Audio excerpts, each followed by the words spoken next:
తాకట్టులో ఉన్న బంగారాన్ని విడిపించి ఆ రోజు ఆన్లైన్ రేటుకే మేము కొంటాం. Sharma gold company. నమస్కారం, సుమన్ టీవీకి స్వాగతం. 2025 ఆంగ్ల నూతన సంవత్సరం ద్వాదశ రాశుల వారికి నవగ్రహాల సంచారం ఆధారంగా ఎటువంటి ఫలితాలు ఉంటాయి, ఎటువంటి పరిహారాలను పాటించుకోవాలి, ఈ విషయాన్ని తెలియజేసేందుకు మనతో పాటు ఉన్నారు ప్రముఖ జ్యోతిష రత్న, జ్యోతిష చక్ర వైభవ నిపుణ డాక్టర్ రాళ్లపల్లి రవికుమార్ గారు మనతో పాటు ఉన్నారు. గురువుగారిని అడిగి తెలుసుకుందాం. నమస్కారం గురుగారు. నమస్కారం గురుగారు, మొదటిగా ద్వాదశ రాశుల వారి గురించి తెలుసుకునే ముందు ఈ నవగ్రహాల్లో ముఖ్యమైనటువంటి గ్రహాలు ఏవైతే ఉన్నాయో వాటి సంచారం ఎలా ఉంది, ఎటువంటి ఫలితాలను అందిస్తుంది? సుమన్ టీవీ ప్రేక్షకులకి ఆంగ్ల నూతన సంవత్సర శుభాకాంక్షలు. శరదిందు సమాకారే పరబ్రహ్మ స్వరూపిణి వాసరాపీఠ నిలయే సరస్వతి నమోస్తుతే. ఇది మనం న్యూ ఇయర్ గురించే చెప్పుకుంటాం. న్యూ ఇయర్ అంటే మనకి జనవరి 1, 2025 నుంచి డిసెంబర్ దాకా అనుకోండి. సో ఇదేం ఉగాది ఫలితాలు కాదండి. సో ప్రేక్షకులు మీరు కూడా తెలుసుకోండి, ఎందుకంటే మనకి ఉగాది వచ్చేది ఇంకా చాలా టైం ఉంది, మనకి ఏప్రిల్ నుంచి అనుకోండి. సో ఉగాది ఫలితాలు మళ్ళీ మనం చెప్పుకుందాం. ఇందాక చాలామంది ప్రేక్షకుల కోరికపై న్యూ ఇయర్గా ఎలా ఉంటుంది ఈ ఏడాది అంతా అనేది చెప్పుకుందాం. మనకి మెయిన్ 4 గ్రహాలండి. ఒకటి గురువు, ఒకటి శని, ఒకటి రాహు, ఒకటి కేతు. మిగతా 5 కూడా గ్రహాలే. చంద్రుడు అనుకోండి ప్రతిరోజు ఒక నక్షత్రం నుంచి ఇంకో నక్షత్రం మారిపోతాడు. సో ప్రతిరోజు మనం చెప్పుకోలేం జాతకం అనేది. సో ప్రతిరోజు నడుస్తున్నందుకు ఈ చంద్రుడు మనం ప్రతిరోజు ఒక పాయింట్ ఏం చెప్పలేం, కొత్తగా పాయింట్ వెంటనే ఇప్పుడు జాబ్ వస్తుంది, వెంటనే పెళ్ళి అవుతుంది, సంతానం కలుగుతుంది, ఇవన్నీ ఒక రోజులో జరిగేవి కాదు. సో అలాగే మనం బుధుడు తీసుకున్న 20 రోజులకి ఒక రాశి నుంచి ఒక రాశి మారుతాడు. అలాగే శుక్రుడు తీసుకుంటే 20 రోజుల నుంచి ఇంకో రాశిలోకి మారుతాడు. కుజుడు తీసుకుంటే 45 రోజులు. అలాగే మనం ముఖ్యంగా శుక్రుడు తీసుకుంటే 20 రోజులు. సో రవి ఒక్కటి నెల రోజులు, కుజుడు 45 రోజులు. ఇవన్నిటితోటి మనం ప్రతి ఏడాదిలో కూడా వచ్చే మేజర్ మార్పులు చెప్పడం చాలా తక్కువ, కష్టం అనమాట. కష్టం ఇన్ ద సెన్స్ అక్యురేట్గా ఏముండదు. ఈ జస్ట్ 20 రోజులు నెలలకి మార్పు మళ్ళీ వెంటనే ఇది జరుగుతుంది, ఇది ఖచ్చితంగా జరుగుతుంది చెప్పడం కన్నా మెయిన్గా మటుకు గురువు, శని, రాహు, కేతు. గురువు సంవత్సర కాలంలో ఒక రాశి నుంచి ఇంకో రాశి మారుతాడు. శని 2.5 సంవత్సరాలకి ఒక రాశి నుంచి ఇంకో రాశిలోకి మారుతారు. రాహుకేతులు ఇద్దరు కూడా ఛాయాగ్రహాలు, ఎప్పుడూ ఆపోజిటే ఉంటారు కాబట్టి వాళ్ళిద్దరు కూడా ఒక రాశి నుంచి ఇంకో రాశి మారడానికి అర్థం పడుతుంది అన్నమాట. వీటిని ఆధారం చేసుకుని చెప్పాలన్నమాట ముఖ్యంగా ఏ విషయం జరిగినా కూడా.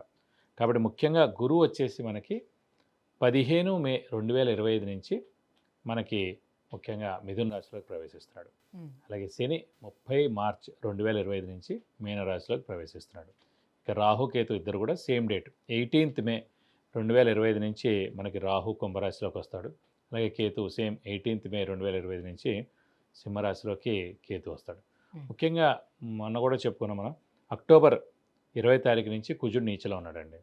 సో ఈ కుజుడు నీచత్వం 21 జనవరి 2025 వరకు ఉంది. అంటే ఈ జనవరి 2025 21 తారీఖు దాకా ఉంది. మళ్ళీ ఇంకొకసారి 3 ఏప్రిల్ 2025 నుంచి 5 జూన్ 2025 వరకు కుజుడు నీచలో ఉంటాడు. సాధారణంగా ఈ కుజుడు మెయిన్గా న్యాచురల్ కెలామిటీస్ కారకుడు, అంటే ఎర్త్క్వేక్. లాస్ట్ టైం మనం ఎందుకో చెప్పుకోలేకపోయాం, ఈ న్యాచురల్ కెలామిటీస్ అనే వర్డ్ వాడడం కానీ చెప్పుకోలేకపోయాం. సో ఎర్త్క్వేక్ కానివ్వండి, మేజర్గా తుఫాన్లు కానివ్వండి, పంచభూతాలు ఏవైతే సృష్టిస్తాయో నీరు ద్వారా కానివ్వండి, భూమి ద్వారా కానివ్వండి, లేకపోతే ఫైర్ అగ్ని ద్వారా కానివ్వండి, సో ఇలాంటి ఈ పంచభూతాలు సాక్షిగా ఏదైనా ప్రళయం సంభవించేందుకు అవకాశం ఉన్నాయి. ఇది కాకుండా కుజుడు మెయిన్గా కారకుడు ఎలక్ట్రికల్ అనుకున్నాం, ఫైర్ ఏదైనా అంటుకోవడం కానీ, సెక్యూరిటీ కూడా కుజుడే అండి.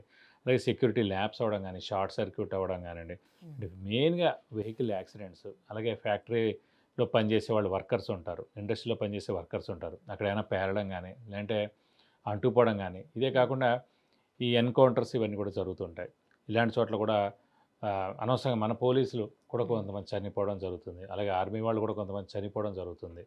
కాబట్టి మనకి జూన్ 5వ తారీఖు దాకా ఇలాంటివన్నీ ఉన్నాయండి. ఏప్రిల్ నుంచి జూన్, ఏప్రిల్ ముఖ్యంగా ఏంటంటే జనవరి 21వ తారీఖు దాకా ఉంది. ఆల్రెడీ మనకి 21 అక్టోబర్ నుంచి స్టార్ట్ అయింది 2024 నుంచి జనవరి 21, 2025 వరకు ఉంది. ఇది కాకుండా 3 ఏప్రిల్ 2025 నుంచి 5 జూన్ 2025 వరకు కూడా కుజుడు నీచలో ఉంటాడు. మళ్ళీ ఈ దాటిపోతే ఇంకా ఎలాంటి ఇబ్బందులు ఉన్నమాట.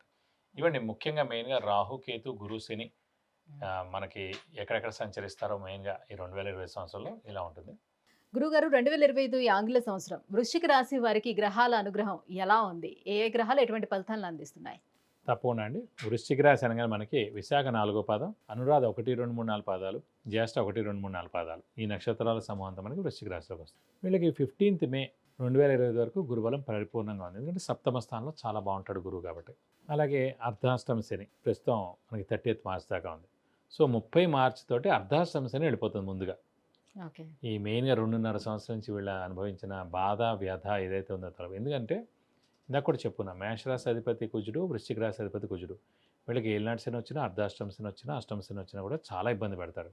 అలాగే సింహరాశి అధిపతి రవికి శనికి పడదు కాబట్టి మెయిన్గా వృశ్చిక రాశి వారు ఏమనుకోవాలంటే గురుబలం తక్కువగా ఉంటుంది. 15th మే నుంచి 8th హౌస్లోకి వెళ్తాడు కాబట్టి. కానీ ముందుగా అర్ధాష్టమ శని అనేది వెళ్ళిపోతుంది. 2.5 సంవత్సరం నుంచి పీడించేసిన శని వెళ్ళిపోతున్నాడు. అంటే అటు 5వ స్థానంలో వెళ్ళినా కూడా పర్వాలేదు, అది గురువు యొక్క స్థానం మీన రాశిలో కాబట్టి పర్వాలేదు. అర్ధాష్టమం అనేది స్వస్థానమైనా కూడా శనికి చాలా నష్టం చేకూర్చాడు, అది అర్ధాష్టమ శని అయింది కాబట్టి. 5th వెళ్ళినా కూడా శని పర్వాలేదు. కానీ ముఖ్యంగా మటుకు అర్ధాష్టమ శని వెళ్ళిపోయింది అనేది మటుకు వీళ్ళు ఆనందించదగ్గ పరిణామం అని చెప్పుకోవాలి. కానీ గురువు అష్టమ స్థానం, గురువు అష్టమ స్థానంలో ఉన్నందుకు ఏంటంటే మిశ్రమ ఫలితాలు ఇస్తాడు. ఏ పనైనా సరే 2-3 సార్లు వెళ్తే కానీ జరగకపోవడం, 50% పనులు జరగడం, శ్రమకాలం ధనం వ్యర్థం అవడం, అవసరానికి డబ్బులు సమకూరకపోవడం, రావాల్సిన బాకీలు వసూలు అవ్వకపోవడం, షూరిటీస్ పెట్టకండి, మధ్యవర్తితో వహించకండి, స్పెక్యులేషన్ జోలికి వెళ్ళకండి, వ్యాపారస్తులకి గడ్డు కాలం అని చెప్పాలి, కొత్త వ్యాపారం స్టార్ట్ చేయకండి, ఎక్స్పాన్షన్కి వెళ్ళకండి. ఆరోగ్య విషయంలో కూడా ఆరోగ్యం మటుకు బాగానే ఉంటుంది. అర్ధాష్టమ శనిలో ఆరోగ్యం ప్రాబ్లమ్స్ రావచ్చు, కానీ పంచమంలో శని ఉన్నాడు కాబట్టి ఆరోగ్యం మటుకు ఇంట్లో పెద్దవాళ్ళు, చిన్నపిల్లలు, మీ వృశ్చిక రాశి వారందరూ కూడా ఆరోగ్యం బాగుంటుంది ఈ సంవత్సరం అంతా కూడా అని చెప్పుకోవచ్చు. కానీ రాహుకేతుల ప్లేసింగ్ కూడా 4th, 10th అంటే 4th and 10th ఉంది, ఆయన కూడా పర్వాలేదు, అంత మేజర్ ఇదేం కాదు, పర్వాలేదండి. చతుర్థ దశమంలో ఉన్నారు కాబట్టి పర్వాలేదు, అంత నష్టము లేదు, అంత హెల్పింగ్ లేదు, మీడియంగా ఉన్నట్టు. అయితే ఈ సంవత్సరం మొత్తం మీద వీళ్ళకి ఒడిదుడుకులు ఉంటాయి, కొన్ని ఒడిదుడుకు ఉంటాయి, కానీ మిశ్రమంగా ఉంటుంది. లాస్ట్ ఏడాది గురుబలం చాలా బాగుంది, కానీ ఉపయోగం ఉందండి, అర్ధాష్టమ శని అలాగే నడుస్తుంది. కాబట్టి ఇప్పుడు అర్ధాష్టమ శని లేదు, గురుబలం తక్కువగా ఉంది, నష్టం లేదు, సో మీడియంగా ఉన్నట్టు. సో ఎవరైనా ముందుగా చూసుకునేది ఏంటంటే ఆర్థికంగా ఎలా ఉంటుంది అని అనేది ఫస్ట్ చూసుకుంటారు. ఆర్థికంగా మిశ్రమంగా ఉన్నట్టు, ఎందుకంటే అష్టమ స్థానంలో గురువు ఉన్నందుకు. ఎందుకంటే గురువు ధనకారకుడు కూడా, పుత్రకారకుడు, ధనకారకుడు, ముఖ్యంగా గురువు అండి. సో పిల్లలు పుట్టాలన్నా, ధనం బాగా సంపాదించాలన్నా, నేమ్ అండ్ ఫేమ్ రావాలన్నా, దైవబలం ఉండాలన్నా, దైవానుగ్రహం ఉండాలన్నా, అన్నిటికీ కూడా గురువు, జూపిటర్ అనే గ్రహం జాతకంలో ఎక్సలెంట్గా ఉందనుకోండి, ఇవన్నీ అందులో కొట్టుకుపోతాయి. అదొక్కటి బాగాలేదనుకోండి, సో ఎంత పెద్దవాడైనా మామూలుగా ఉంటారు. మరి విద్యార్థులకు ఎలా ఉండబోతుంది గురుగారు? విద్యార్థులకి మటుకు అష్టమ స్థానంలో గురువు ఉన్నందుకు ఏంటంటే, ఇది ఒక్క విషయం మటుకు అష్టమంలో గురువు ఉంటే తల్లిదండ్రులు దూరంగా ఉండి చదువుకోవడం. తల్లిదండ్రులకు దూరంగా ఉండి ఎప్పుడు చదువుకుంటారు? మంచి ర్యాంక్ కానీ మంచి సీట్ కానీ వస్తేనే కదా తల్లిదండ్రులు దూరంగా వెళ్ళి చదువుకుంటారు. కాబట్టి ఖచ్చితంగా ఈ సెట్స్ ఏవైతే ఉన్నాయో, ఎంసెట్ కానివ్వండి, ఇవన్నీ ఏవైనా సరే, నీట్ కానివ్వండి, ఏదైనా సివిల్స్ కానివ్వండి, ఏదైనా సరే వీళ్ళు బాగా కష్టపడితే కనుక మంచి ర్యాంక్ సాధిస్తారు. అలాగే మంచి యూనివర్సిటీలో సీట్ సంపాదిస్తారు, ఖచ్చితంగా అక్కడికి వెళ్తారు, చేంజ్ ఆఫ్ ప్లేస్ కూడా ఉంటుంది. సో విద్యార్థులకు కూడా సువర్ణావకాశం అని చెప్పుకోవచ్చు. ఇంకా ఎటువంటి పరిహారాలను పాటించుకోవాలి మరి వీళ్ళు మటుకు ప్రస్తుతం గురుబలమే తక్కువగా ఉంది కాబట్టి ఈ సంవత్సర కాలం కూడా ప్రతి గురువారం ఉపవాసం ఉండడం, అలాగే దత్తాత్రేయ స్వామిని ఎక్కువగా పూజించడం, ప్రతిరోజు దత్తాత్రేయ స్వామి అష్టోత్తరం చదువుకోవడం, అలాగే వీలైతే కనుక గురువుకి 16,000 సార్లు జపం చేయించి శనగపప్పు కేజీంపో ఒక ఎల్లో లుంగి 1,000 రూపాయల వరకు గోల్డ్ ఐటమ్ దానం ఇస్తే కనుక గురువు యొక్క దోషాలు ఏమైనా తొలగిపోయి అన్ని విధాలా మీకు మంచి చేకూరుతుంది. విద్య, ఉద్యోగం, వివాహం, వ్యాపారం, విదేశీయానం, ఆరోగ్యం, ఐశ్వర్యం, గృహం, వీటన్నిటి గురించి తెలుసుకోవాలంటే కింద స్క్రోల్ అవుతున్నటువంటి నెంబర్లకి కాల్ చేయడం, లేదంటే మెసేజ్ చేసి గురువుగారి యొక్క అపాయింట్మెంట్ పొందొచ్చు. గురుగారు, 2025 ఆంగ్ల సంవత్సరం వృశ్చిక రాశి వారికి ఎలా ఉండబోతుంది, ఎలాంటి పరిహారాలను పాటించాలి, విషయాలు తెలియజేసినందుకు ధన్యవాదాలు. నమస్కారం.